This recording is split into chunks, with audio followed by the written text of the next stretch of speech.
we're getting out of college and we haven't the faintest idea what we want to do. So I always ask the question, what would you like to do if money were no object? How would you really enjoy spending your life? Well, it's so amazing. As a result of our kind of educational system, crowds of students say, well, we'd like to be painters, we'd like to be poets, we'd like to be writers, but as everybody knows, you can't earn any money that way. Or another person says, well, I'd like to live an out-of-doors life and ride horses. I say, do you want to teach in a riding school? Let's go through with it. What do you want to do? When we finally got down to something which the individual says he really wants to do, I will say to him, you do that. And forget the money. Because if you say that getting the money is the most important thing, you will spend your life completely wasting your time. You'll be doing things you don't like doing in order to go on living, that is, to go on doing things you don't like doing, which is stupid. Better to have a short life that is full of what you like doing than a long life spent in a miserable way. And after all, if you do really like what you're doing, it doesn't matter what it is, you can eventually turn it, you could eventually become a master of it. It's the only way to become a master of something, to be really with it. And then you'll be able to get a good fee for whatever it is. So don't worry too much. Somebody's interested in everything. And anything you can be interested in, you'll find others will. But it's absolutely stupid to spend your time doing things you don't like in order to go on spending things you don't like and doing things you don't like, and to teach your children to follow in the same track. See, what we're doing is we're bringing up children and educating them to live the same sort of lives we're living, in order that they may justify themselves and find satisfaction in life by bringing up their children, to bring up their children to do the same thing, so it's all retch and no vomit. It never gets there. And so, therefore, it's so important to consider this question, what do I desire?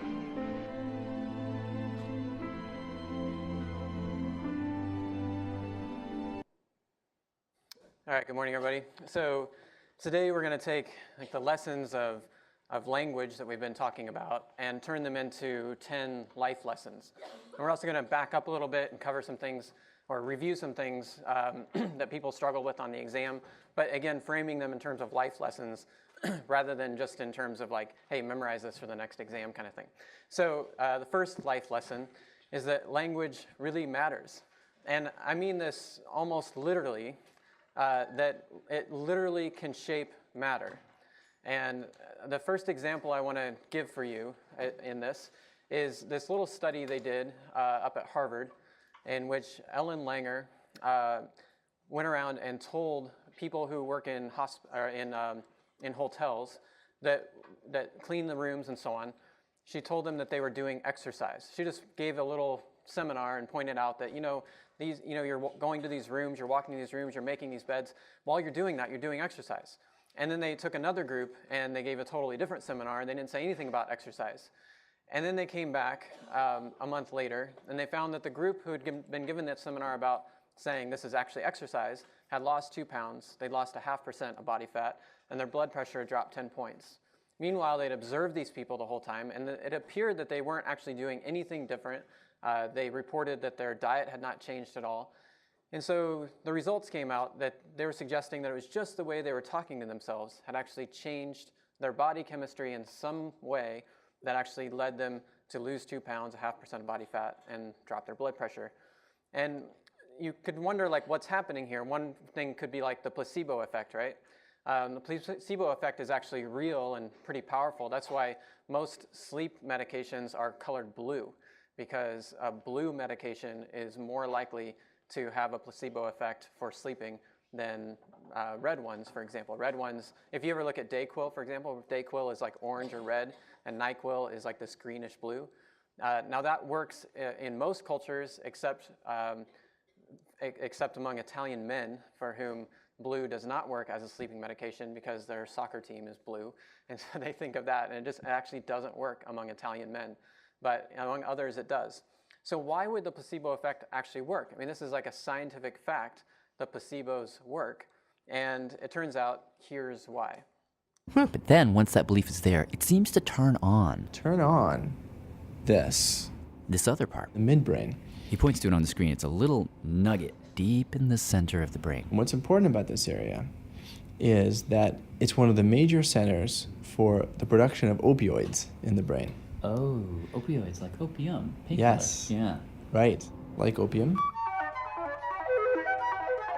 Opium as in.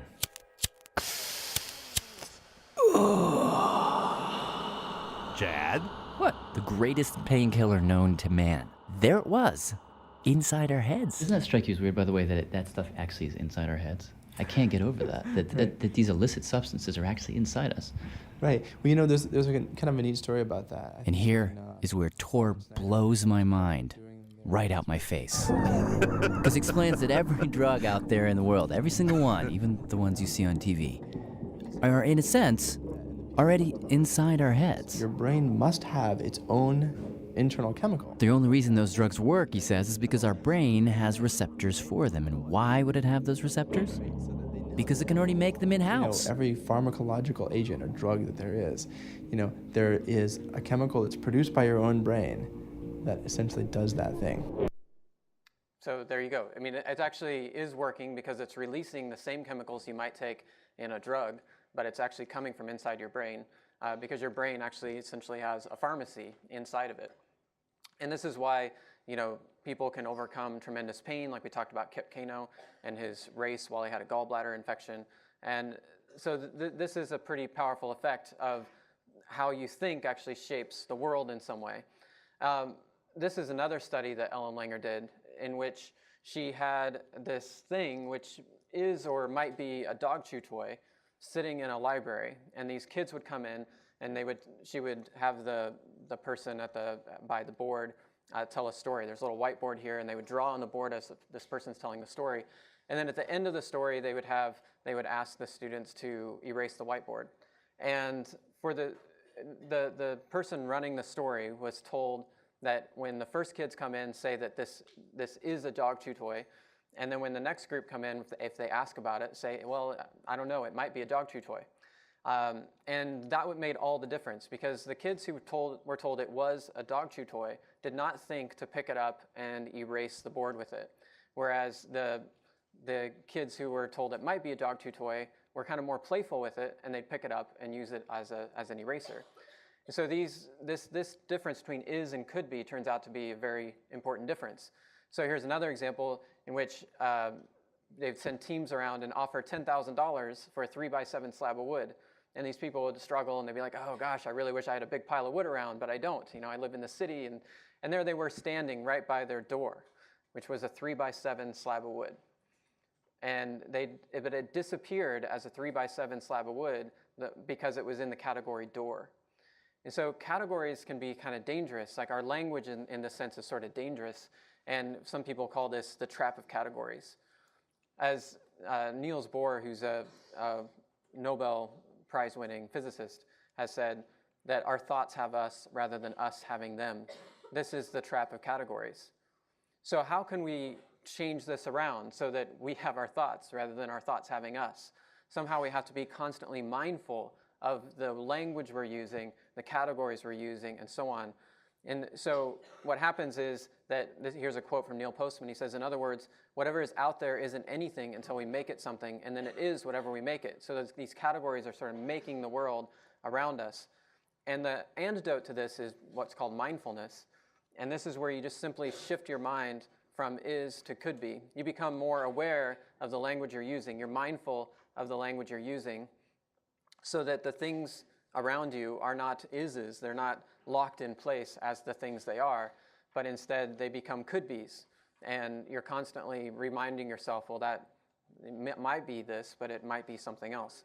This is really important when you're thinking about people and judging people and so on, is instead of saying, boy, that person's stupid, you change your language and you start thinking about it more broadly. So here's the problem, though, is that the English language is thingy. It makes things out of processes. And there are all kinds of ways it does this, and it blinds us to certain realities. This is very important. So, for example, we have this thing called love. We literally think of it as a thing. But of course, love is not a thing. It's an action, it's a process, it's an ongoing action, right, between multiple people. It is not a thing, and yet we think of it as a thing, and then we hope that this thing comes to us. We hope that we fall into this thing, and it just doesn't work out. Knowledge is another thing that we call a thing. But again, knowledge is not a thing. You can't point to knowledge. You can't point to the stuff in your head. And yet we have this idea that there is stuff in our head called knowledge. But instead, we're always in the process of knowing. This is a process then and not a thing. And then, of course, there's this thing called yourself. But in fact, this self is no more a thing than a wave in the ocean, right? And a wave in the ocean is just a manifestation of the vast ocean. And in a sense, you guys are just manifestations of the universe happening right now. And we're just like an ongoing process. And so this is a hard, very, very challenging thing to wrap your head around. People spend a lifetime trying to think their way out of this notion of these things that aren't actually things. But it's good to get started at least and try to think your way around them. So the third one then, it has to do with metaphors. And we've talked about this one last time. So metaphors be with you, and they are with you all the time. And if you can gain control over the metaphors, then they can be with you in a positive way. But if they are in control of you, they shape your thoughts. So here's a few sort of counterintuitive things to point out, is that you will not actually ever fall in love or find yourself or find the meaning of life. You may feel these things kind of happening in a way, but your language then captures them in a way, frames them in a certain way, and you might actually be missing out on all kinds of other experiences by locking yourself into these metaphors. You might also be locking yourself out of strategies to live a fulfilling life by locking yourself into these metaphors. And so one of the goals in this class is to open you up to this idea there might be alternative metaphors, and that's why the challenge this week is word weaving, just to help you start thinking about new ways of using language that might help you out of these traditional ways of seeing the world. So this is a quote again from Neil Postman, in which he says that a metaphor is not an ornament, it is an organ of perception. Through metaphors, we see the world as one thing or another. And then he gives a number of examples that give you a sense of just how powerful these are. Like, is light a wave or a particle? Well, that's a big argument in physics. And it turns out it's really about which metaphor you want to use.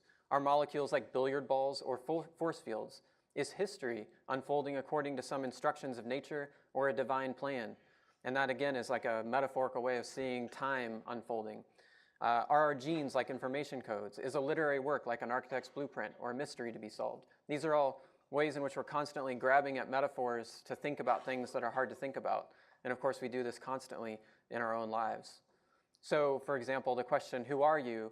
We have a number of metaphors that we apply to that, like the idea of finding yourself, or last time we talked about the idea of creating yourself, or even losing yourself. But really, here's another level at which language can affects us, is just the way that our language locks us into using one of these words like have versus do versus am. So for example, you would say that you might say that like with food, you would say like I am hungry, but you wouldn't say that in Spanish, right? You would say that I have hunger. And that's a very subtle difference, right? To say that I am hungry versus I have hunger. And it doesn't seem like all that powerful in controlling your thoughts. But what if you then apply that to love? And is love something that you do, or is it something that you have? And the way that you talk about that will actually matter in how you approach love. And similarly then with the self. Is the self something that you have? Is it something that you do? Or is it something that you are? And I don't necessarily have the answer for that. I'm just pointing out that you can move between these perspectives as you think about like your next move in life, like what am I going to do and who am I and so on. You might start thinking instead of like, well, it's not about who I am, but it is more about what I do, or it's something like that. So this then is like gets us to a new notion. I'm just going to be kind of firm on this one.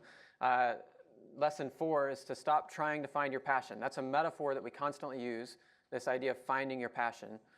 And I just want to say you probably don't have one. Most people don't have one. Most people don't have just one, for one. And some people don't have one at all. And instead, they have other problems that need to be addressed before they start looking for this thing that's not really a thing. Because this is one of those places where English is thingy, and maybe we should be thinking about it as a process. So what do I mean by you don't have one? So we have this metaphor of finding your passion, right? So let's just analyze that metaphor for a second. So it's sort of suggesting that you should ask this question, like, what is your passion? And we have this phrase, finding your passion. But is there only one? Like, think of your own life. Is it really true that you only have one? And secondly, is passion an it at all? This is where English is kind of thingy, right? It makes us think of passion as a thing. But is passion a thing, or is it a process? Is it something that just keeps on happening? Is it something you do? Is it something that happens to you, or is it something that you do? That's sort of an open question, but one of the ways you can take control of your life is to think of yourself as like, well, this is something I do, and maybe instead of trying to find it, or whatever this thing is, maybe the answer is not to think of it as a thing, and stop trying to find it, and instead to think about it very differently. I'll tell In you music, a story about this here. one doesn't make the end of a composition the point of the composition. If that were so, the best conductors would be those who played fastest. And there would be composers who wrote only finales. People go to a concert just to hear one crashing chord, because that's the end. But we don't see that as something brought by our education into our everyday conduct. We've got a system of schooling which gives a completely different impression. It's all graded. And what we do is we put the child into the corridor of this grade system with a kind of, come on, kitty, kitty, kitty. And yeah, you go to kindergarten, you know, and that's a great thing because when you finish that, you'll get into first grade. And then, come on, first grade leads to second grade, and so on, and then you get out of grade school, you've got high school, and it's revving up, the thing is coming. Then you're going to go to college, and by Jove, then you get into graduate school, and when you're through with graduate school, you go out to join the world. And then you get into some racket where you're selling insurance. And they've got that quota to make. And you're going to make that. And all the time, this thing is coming. It's coming. It's coming. That great thing, the success you're working for. Then when you wake up one day about 40 years old, you say, my God, I've arrived. I'm there. And you don't feel very different from what you always felt. And there's a slight letdown because you feel there's a hoax. And there was a hoax. A dreadful hoax. They made you miss everything. We thought of life by analogy with a journey, with a pilgrimage, which had a serious purpose at the end, and the thing was to get to that end, success or whatever it is, or maybe heaven after you're dead. But we missed the point the whole way along. It was a musical thing, and you were supposed to sing or to dance while the music was being played. It's a really beautiful example of like thinking about life itself as a process versus the metaphor of a journey in which you're just trying to find success or something like that and then find nothing but emptiness at the end of it. There's a really great story about finding your passion that I like to tell. It's about Nathaniel Bozarth, who actually sat in this class about 6 years ago. And he graduated and did not know his passion yet and didn't know what he wanted to do. But he had nurtured a capacity to be passionate, you could say. And so he went out and he worked in a coffee shop. And he became really passionate about working in that coffee shop. And he got really good at doing that artisanal kind of coffee, you know, with like the pretty things on top. And it tasted delicious. And he got really interested in learning about how to roast coffee just right. And he became like really well known throughout Kansas City. He actually competed at a national level in making coffee. And pretty soon, like, he's at the top of the game in coffee making. I didn't even know there was a top of the game in coffee making, but there he was because he was passionate about it. And then his reputation kind of floated around a bit. He ended up meeting a filmmaker, and that was like something he'd always wanted to do, was to make films. And so he connected with this filmmaker as their ethnographer. And so this passion for coffee eventually led to connections that led him to filmmaking. And he partnered up with this guy, and they started a filmmaking business. They've received $1 million grants from PBS and other places to make the films they want to make. He just spoke at TEDx Youth just 2 days ago, and you'll see him in a couple weeks in a film in this class as well that I worked with him on. And so he's a great example of just like what it is to be passionate. Like he didn't know what he wanted to do, but he nurtured an ability to be passionate. And that is the fifth lesson itself, is to be passionate. And this is where we're going to back up a little bit and go back to something we learned in lesson 3. You guys are all working on your 28-day challenge right now. And I want to like make it clear why the 28-day challenge is so important as it relates to lesson 3. So it turns out that the 28-day challenge will help you hack your passion and make you more passionate. It is a way to become passionate. And this is something we didn't talk about much in class, but if you're interested in the second sort of half of lesson 3 in the book, you can learn more about this. But essentially, biologically speaking, passion is dopamine. You feel excited and up and passionate when you have dopamine flowing and connecting in your brain. Dopamine rises in anticipation of a reward. So you tend to get excited when you have a task in front of you that you're pretty confident you have a chance of succeeding in, and you feel really good about that, right? This is what flow feels like. Flow is when you have this task in front of you that is just challenging enough that it's worth it, and yet you're fairly confident you're going to achieve it, and so your dopamine rises, you feel really good, you feel passionate. When you seek with hope, your dopamine rises. If you feel hopeless, the dopamine doesn't kick in. So you have to have some sense that accomplishment will be there. And so this is the ideal situation. You're seeking with hope, your dopamine rises. But here's the thing. We are evolved to crave certain things. We are evolved to crave calories, sex, love, friendship, security, comfort, and novelty. These are all things we talked about as we talked about evolution and human evolution. So these are things that are wired into us. And technology has created supernormal stimuli in all of these areas. Calories, we have donuts. Sex, we have porn. Love, we have porn, and as well as like social media, which allows us to connect without necessarily like putting our hearts on the line as deeply as we might otherwise, and so on. So we have supernormal stimuli in all these areas, which means we have a junk food diet in all of these areas. That's mostly created by, we just go for the easy calories, the easy sex, the easy love, the easy friendship, and so on. What happens, though, is that the brain becomes less responsive to dopamine as you engage in these supernormal stimuli. Whether it's donuts or porn or whatever, your brain becomes less responsive to dopamine, which means you need more of it to feel passionate. So you get these behavioral addictions in which you're going back to the donuts or the porn or whatever it might be. And finally, this leads to a reduction in reward circuitry gray matter. They actually can see this. You can actually see this in the brain of people who engage in supernormal stimuli too often, is that they have a reduction in the reward circuitry. So they need more and more dopamine to feel good. And so they have this desensitization to everyday pleasure. So your passion goes down as you engage in all of these supernormal stimuli.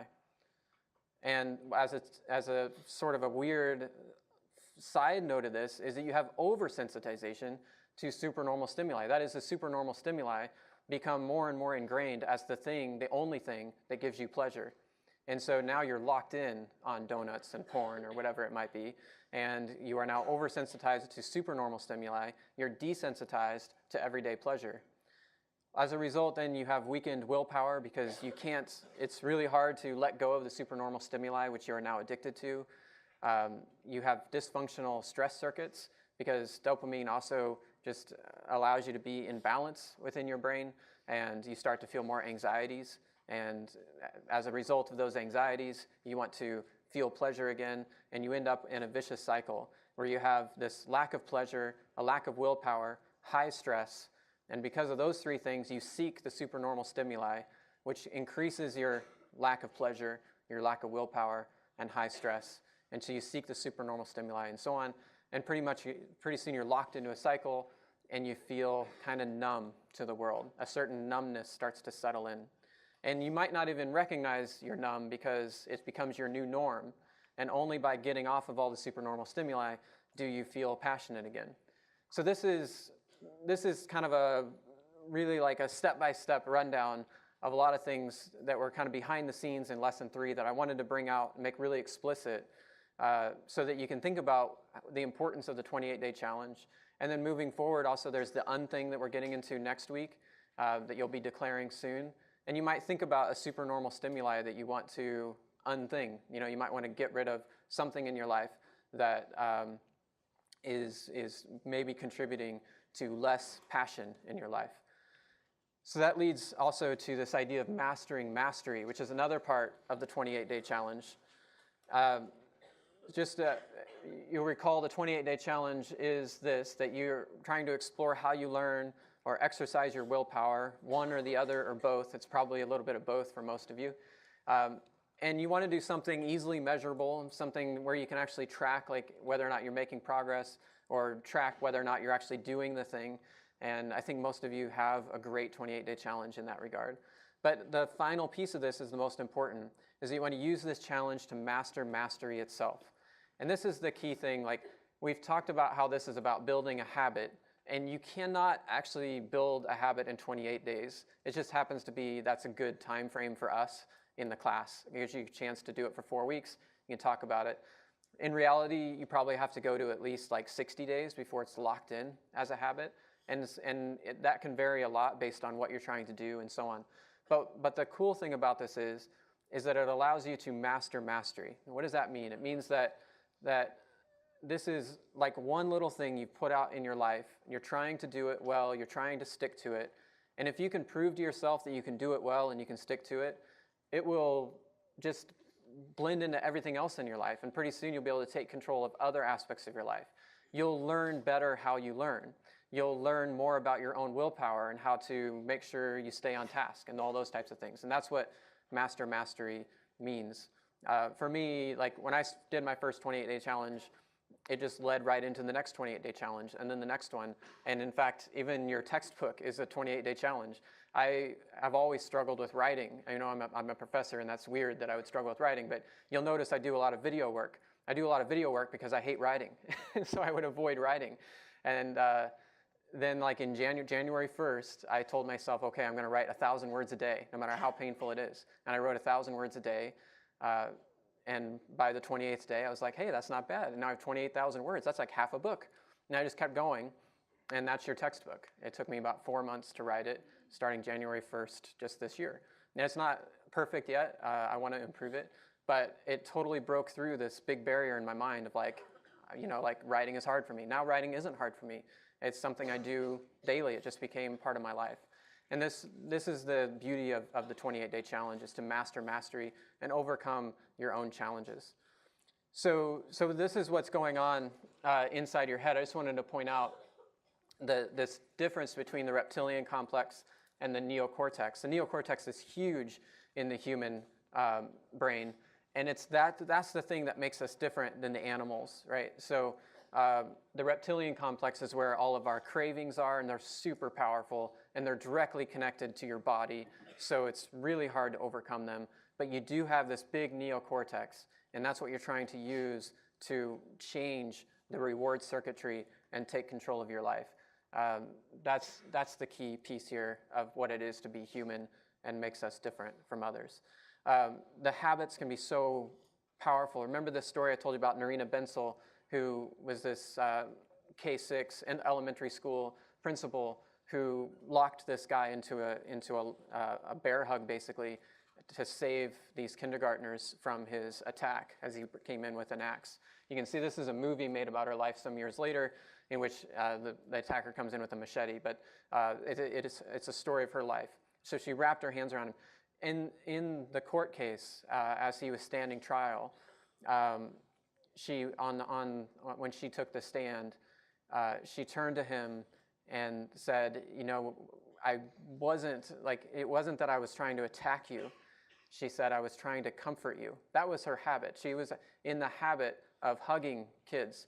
And when she was in flight or fight response, her fear response, like, you know how hard it is to act when you're in fear, right? Like, you can only do things that are natural to you in that case, like the things that have become habits. And she had this habit of hugging children every morning. And so it was really easy for her body to go into a hug. And she said, I wasn't trying to attack you, I was trying to comfort you. And he cried and he said thank you, and he walked off to serve his multi-life sentence in jail. So this is the power of the 28-day challenge, is to create a new habit and master mastery. So number 7 then, nurture a playful mind. Nurture the voice of could be rather than the voice of is. And this is really important, of course, as you're doing the 28-day challenge, but also as you're thinking about who you are. And also as we think about education itself. So this is a video I made with students about 9 years ago. And we actually looked at this, at the room itself. You know, this is in Bluemont 101 back then. And we just kind of asked ourselves, you know, like we're sitting in this place, like what are students learning when they're sitting here? And one of the things that students learn when you're sitting in rows like this is that the information is at the front of the room and that you should follow along. And we wanted to subvert that a little bit. And so what we did was we just allowed the students to have a voice here. We created a Google Doc, and then all the students got on and edited it to create the script for this video.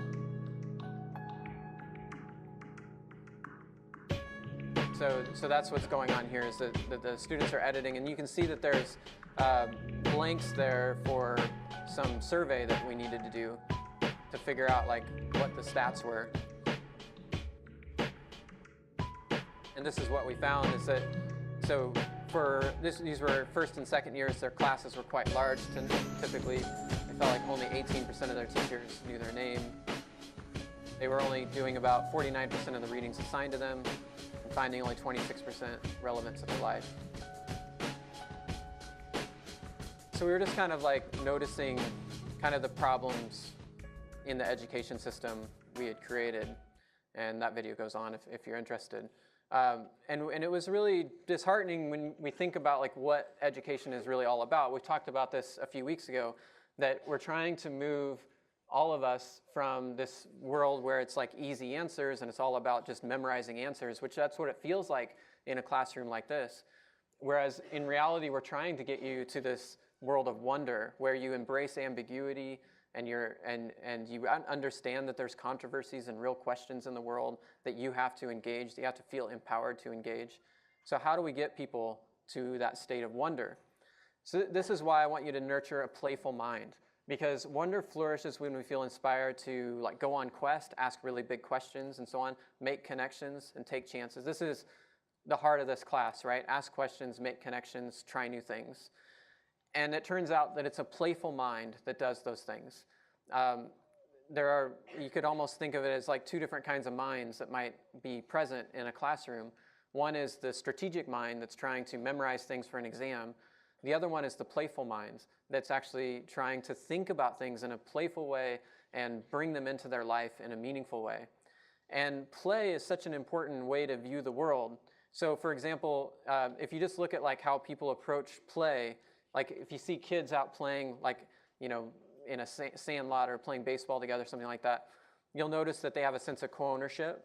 They create a sense of connection. That creates a sense of trust, which leads them to take chances. That increases novelty. They start like, you know, batting left-handed just for fun, or throwing behind their back just for fun, and so on. All of this elevates engagement. And there you have like the elements of wonder itself, like that sense of connection, taking chances, elevated engagement. And there's a number of lessons we can learn from play, like that we know from studies that play elevates and rewards beginners. Like people don't feel intimidated by playful situations, so they engage more in them and even at a beginner level. But it also challenges all levels. So when you're engaged in play, you will naturally challenge yourself to do new things. And you've probably all been there before where you've experienced this level of play. It also encourages empathy, because when you're playing with other people, you're constantly thinking about how other people are doing and whether or not they're enjoying the play. And if they're not, you change things so that they do enjoy it. Because you change things, you realize that some structures and rules are arbitrary and changeable.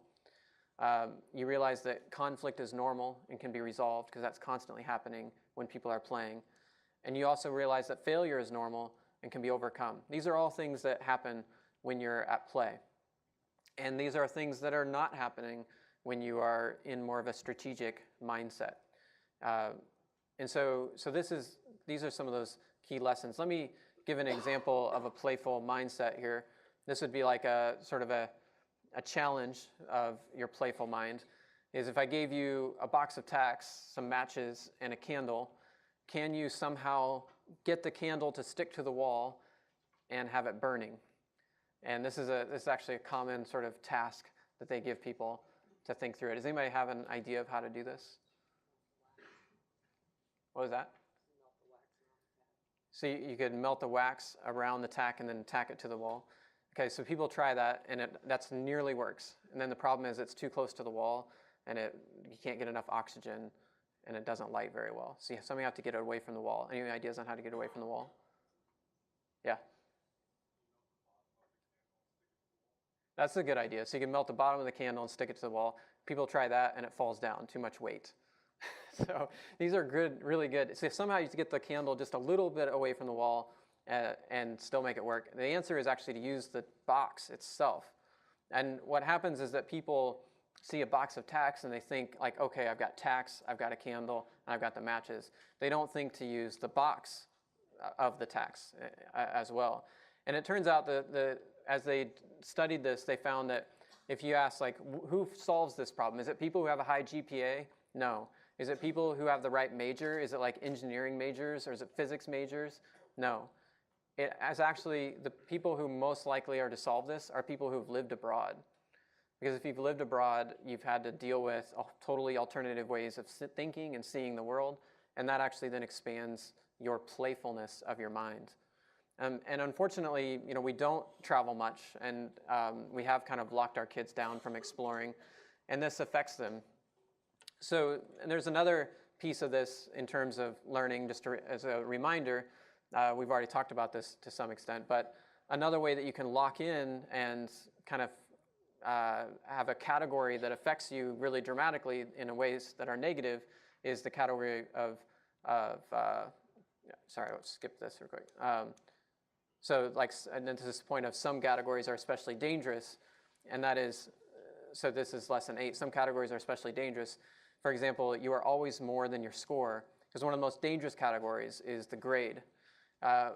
One of these situations where some of you may feel like I'm a D student, I'm a C student, and therefore you kind of embody this idea that I'm not smart. And this is very obviously a dangerous idea because our measurements for you in a classroom are so narrow.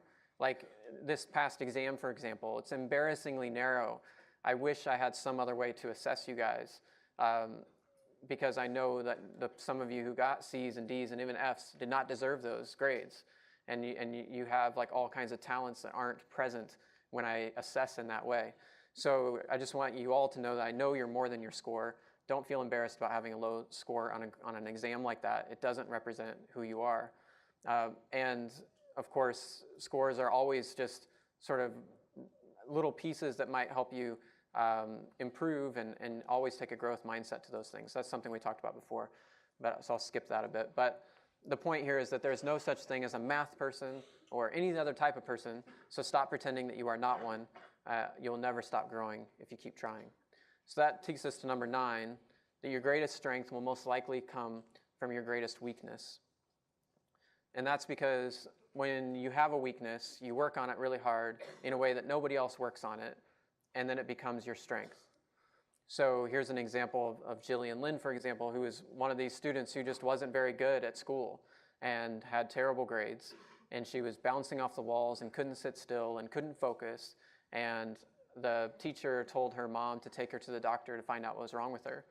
So her mom took her to the doctor, and the doctor examined her and then left the room to go get the mom to tell her what he thought. And as he left, he turned on the radio and went down the hall, and he brought the mom back and he said, look inside. And they look inside through the window, and there's Jillian, who's being Jillian, like couldn't sit still and is just bouncing off the walls, dancing to the music on the radio. And the doctor looks inside and he says, "Miss Lynn, your daughter is not sick. She's a dancer." And her mom then enrolled her in dance school. She went on to be one of the best choreographers in the world. She choreographed Cats and many other Broadway plays that many of you know. And she's now a world-famous choreographer. it was this weakness of not being able to sit still that was actually a great gift, this great strength that turned out to be a great gift to the entire world. And this happens all the time, where we have a weakness that is actually a strength. So you might have debilitating anxieties that keep you up at night. You may have panic attacks, but you're working on it in a way that nobody else is working on it. And one of my favorite stories, I've told you guys that I go have lunches with students now and then. One of my favorite stories was talking to this girl who had these debilitating anxieties, and she had this boyfriend. She's very serious about this boyfriend who was in engineering. And he got to his final year, and I can't remember the class, but apparently there's some really hard classes in your fourth and then fifth year of engineering. And he was crumbling, and he'd never crumbled in his life. He was just rock solid all his life, straight A's, and he was just totally losing it.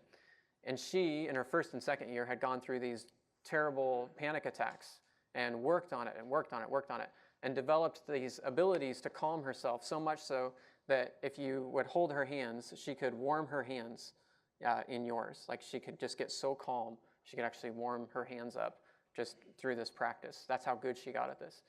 And she was able to calm her boyfriend, soon-to-be husband, and help him through his own anxieties to be successful in engineering. She had a tremendous strength that came from what looked like a weakness. And this happens over and over again, that the things that look like are weaknesses tend out to be great strengths. And so I prefer to use this word, strengthness. This is just a word I made up, but it's a word that I love to use. I use it all the time in my own thought. It comes up at least once a day as I think through my own life. Because it's one of these ideas where word weavers are world makers. And my world is better because I came up with this word, strengthness. My world is different because I have this word, strengthness. And every time I run into a place where I'm like, man, I'm not very good at that. Gosh, I wish I was better at this thing. I immediately think, that's fine. This is a good thing to identify a weakness. It's going to become a strengthness, and I just have to work on it. It'll take some time. Or maybe it's something that sometimes it's a weakness that makes me good in some other area, simply by virtue of being bad in another area. And you just start to recognize that so many of your failings are actually gifts. And that then allows you to see your own superpowers. It turns out that a lot of us aren't aware of our greatest gifts because of certain things. Like, for one, we are our own worst critics. Most of us talk to us with a language that's much harsher than one we would ever talk to anybody else with.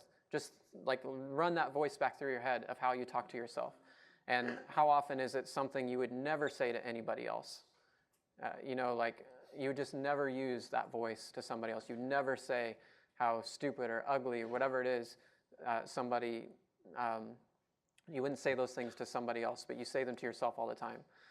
Part of the problem is we don't see ourselves holistically, which is we're so afraid of the dark sides of ourselves that we don't actually acknowledge them, we hide them, and then we end up just kind of being sort of pitying on ourselves.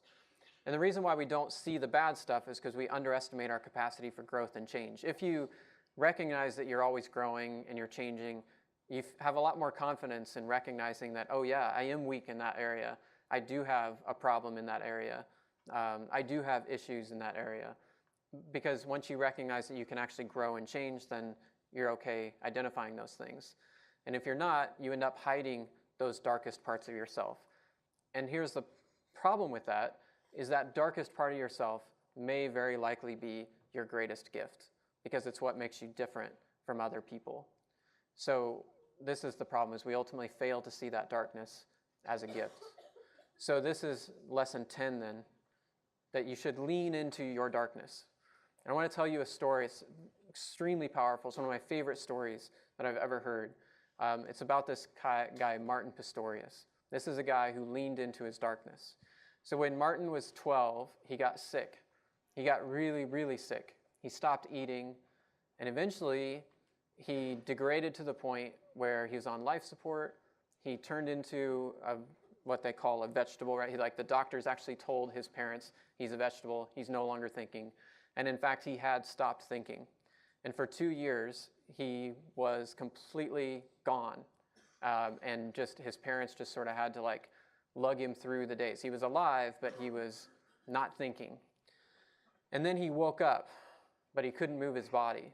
So here he is, 14 years old, and he's awake, and he's aware, and he can't move his mouth, he can't talk, he's locked in his body, and he's living essentially with his parents, and then his parents take him to sort of a daycare with nurses and staff and so on, and he just has to sit there, and they think he's really not bright if he has any intelligence at all, so he sits there and he has to watch Barney all day, and he hates Barney, so it's like this living hell that goes on for year after year after year. Here's a clip describing how he's trapped. And when he finally accepts this, that he truly is trapped, he said it was like something broke open in his mind, and it unleashed a fury of thoughts.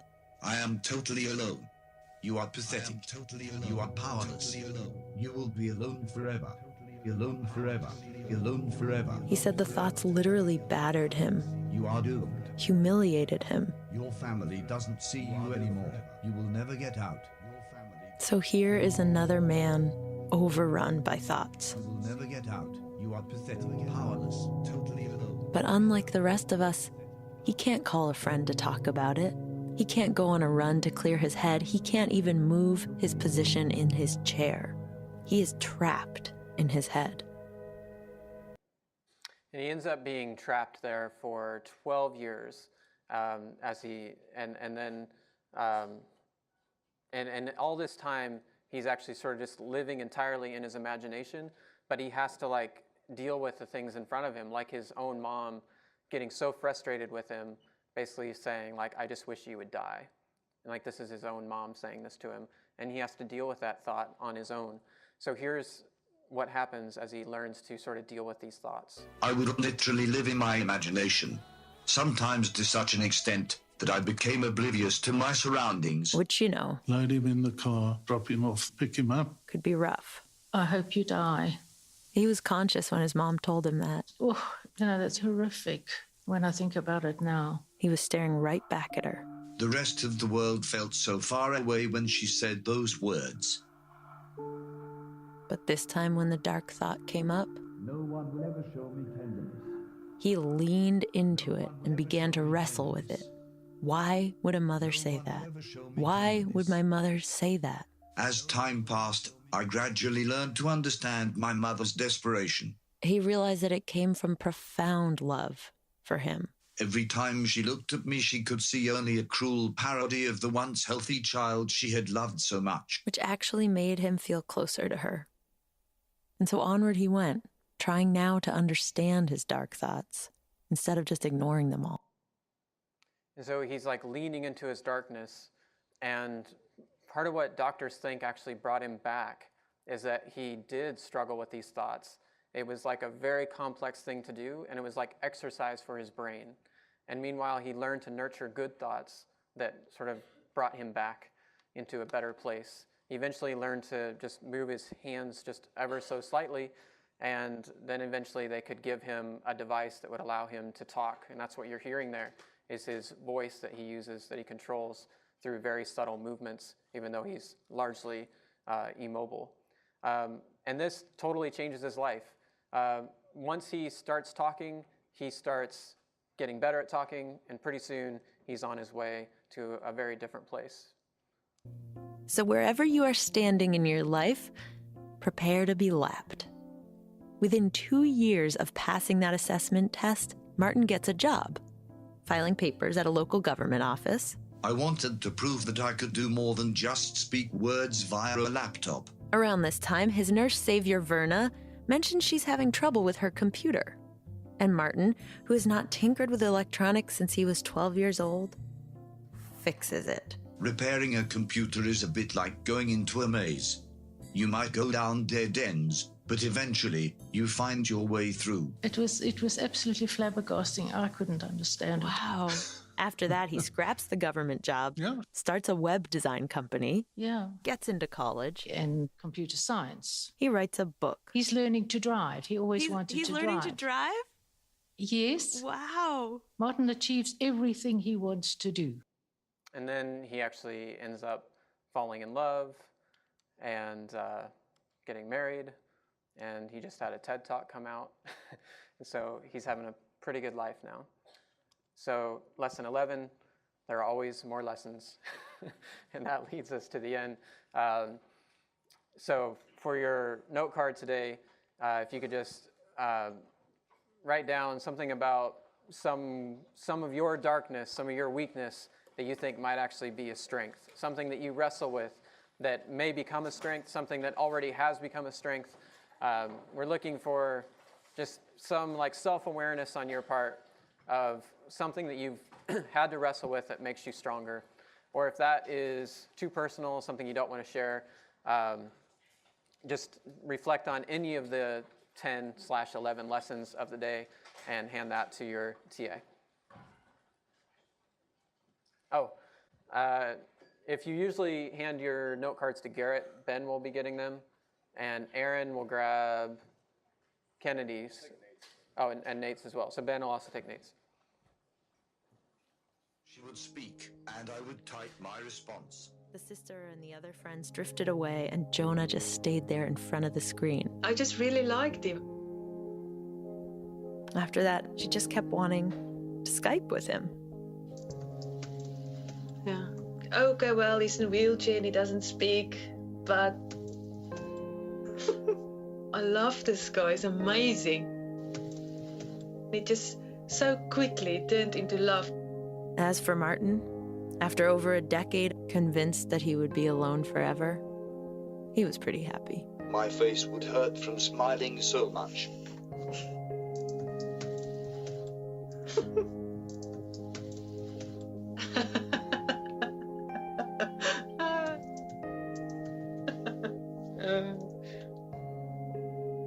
They were married in 2009. Martin was 33 years old.